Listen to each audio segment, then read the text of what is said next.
कौन होगा संयोजक, कौन होगा चेयरपर्सन, क्योंकि जो 3 नाम आप बता रहे हैं जिसमें ममता बनर्जी है, नीतीश कुमार है या फिर उद्धव ठाकरे का नाम भी आगे चल रहा है। मैं आऊंगी कुमार आपके पास, और इस बीच आपको बता दें कि आरजेडी अध्यक्ष लालू यादव ने दावा कर दिया है कि इंडिया एकजुट है और 2024 में चुनाव जीतेगा। वहीं बीजेपी नेता सुशील मोदी ने नीतीश कुमार पर निशाना साधा है। सुनिए क्या कह रहे हैं। इंडिया गठबंधन के बैठक में हम सब लोग आए हैं। इंडिया गठबंधन इस बार देश में सत्ता बनाएगा और हम लोग जीतेंगे, और सब लोग मिलजुल करके हम लोग एकजुट हैं और एकताबद्ध होकर के हम लोग नरेंद्र मोदी के सरकार को उखाड़ के फेंकेंगे। नीतीश कुमार का तो समय चला गया।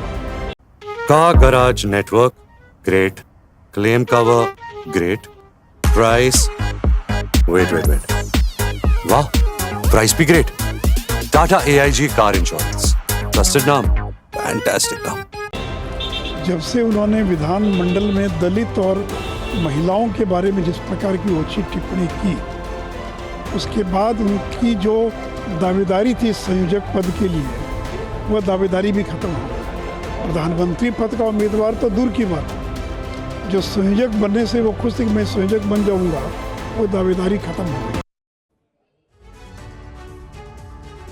और अब जो सबसे बड़ा सवाल ये है कि मोदी बनाम कौन। तस्वीरें आ रही हैं, तस्वीरें आपको दिखा रहे हैं। नीतीश कुमार पहुंच चुके हैं, जेडीयू के नेता, मुख्यमंत्री बिहार के, और नीतीश कुमार पहुंच गए हैं। इनका नाम संयोजक के तौर पर, जैसे कि कुमार बता रहे थे, आगे चल रहा है और इनके पक्ष में समर्थकों ने पोस्टर्स भी लगाए हैं। एक निश्चय, एक नीतीश कुमार, इस तरह के पोस्टर्स भी लगाए गए हैं। नीतीश कुमार की एंट्री हो रही है, आप देख रहे हैं, और बाकी नेता भी लगातार पहुंच रहे हैं। कुल मिलाकर जो दल है वो आज ये रणनीति बनाएंगे, ये समीक्षा करेंगे कि आगे क्या होगा, इंडिया अलायंस में क्या और रणनीति होगी। तो देखिए, अब सवाल ये है कि मोदी बनाम कौन। एक तरफ आप एनडीए को देख रहे हैं, इसमें मोदी चेहरा है, नरेंद्र मोदी प्रधानमंत्री चेहरा है, तो इंडिया अलायंस में चेहरा कौन है ये अब तक तय नहीं हुआ है। न संयोजक तय हुआ है, न चेयरपर्सन तय हुआ है, चेहरा तो तय नहीं हुआ है। एनडीए में अमित शाह की रणनीति सामने आएगी, लगातार रणनीतिक तौर पर वो जाने जाते हैं। 3 राज्यों में जो प्रचंड जीत हुई उसके लिए भी वो, और इंडिया में अभी तक ये तय नहीं हुआ है कि क्या कौन रणनीति बनाएगा, कौन लीड करेगा। इसके अलावा एनडीए में अगर आप बात करें, इस खेमे में राज्यवार मंथन जारी है, राज्य स्तर पर मंथन किया जा रहा है कि क्या किस तरह से स्ट्रैटेजी होनी चाहिए 2024 के लिए। तो दूसरी तरफ इंडिया गठबंधन है कि अधर में अभी तक सीट शेयरिंग फॉर्मूला है, यही नहीं तय हो पाया है कि सीटें किसको कितनी किस राज्य में जाएंगी। एनडीए की तरफ से सहयोगियों में सहमति बनाने की कोशिश हो रही है। देखिए, और इंडिया में ममता, केजरीवाल, अखिलेश, क्या ये एक साथ मानेंगे, ये बड़ा सवाल है। तो देखिए, ये दोनों ही खेमे बटे हुए हैं, लेकिन बड़ा सवाल ये है कि 2024 के लिए मोदी बनाम कौन। और इस बीच आपको बता दें कि टीएमसी नेता सुदीप बंदोपाध्याय ने कहा है कि सीट शेयरिंग का फॉर्मूला सबसे पहले तय हो, तो केंद्रीय मंत्री गिरिराज सिंह ने इंडिया गठबंधन को प्रधानमंत्री मोदी के सामने वाराणसी से चुनाव लड़ने की चुनौती दी है। ममता बनर्जी बहुत आशा लेके इस बार आए हैं कि ये सीट शेयरिंग का प्रोसेस यही सबसे पहले होना जरूरत है।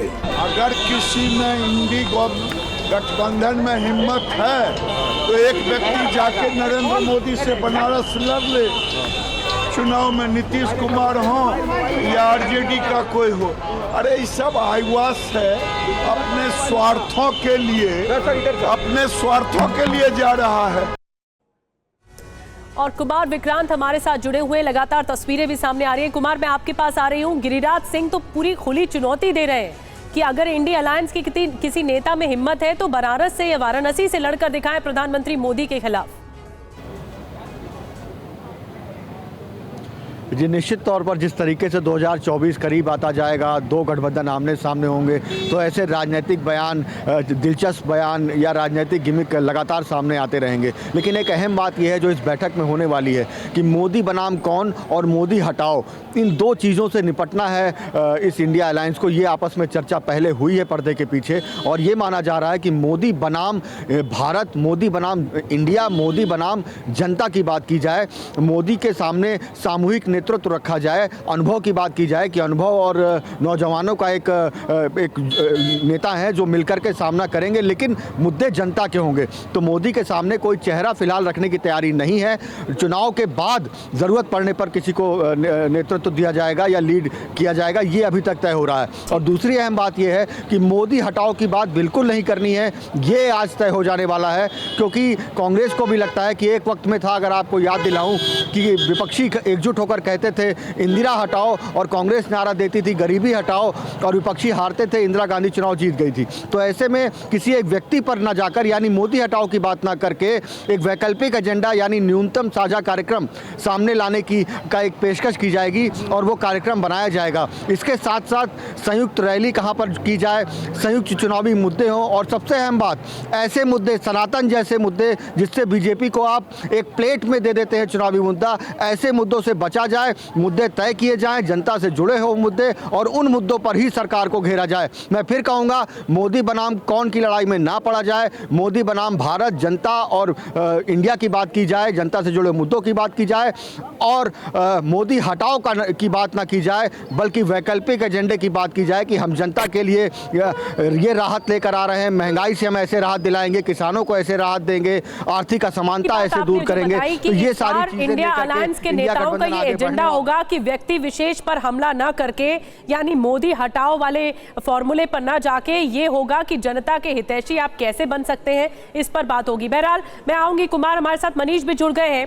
और हाल के 3 राज्यों के चुनाव के दौरान इंडिया की खटपट खुलकर सामने आई है, ये देश जानता है। चुनाव के दौरान नेताओं ने एक दूसरे पर बयानबाजी की, तो नतीजों के बाद कांग्रेस अपनों के निशाने पर भी रही। इंडिया के नेता भी मान रहे हैं कि इस खटपट से बचा जा सकता था। इंडिया गठबंधन भाजपा के इस फासिस्ट कदम से और मजबूत हो, उनके इरादे साफ हो गए। किसी ने इंडिया गठबंधन के बारे में एक शब्द भी नहीं बोला है। हाँ, अगर बोला है तो विधानसभा के चुनाव में जहां हमारा कोई गठबंधन नहीं था और वो ना बोला जाता दोनों तरफ से, तो ज़्यादा अच्छा था। पर उसे हमें एक कड़वी याद समझ के भूल कर सबक लिखना चाहिए। भारतीय जनता पार्टी को बगैर एकताबद्ध हुए, बगैर इकट्ठा हुए, बगैर एक सुनिश्चित कार्यक्रम के अभाव में पराजित नहीं किया जा सकता। वो बहुत ही मजबूत पार्टी हो चुकी है।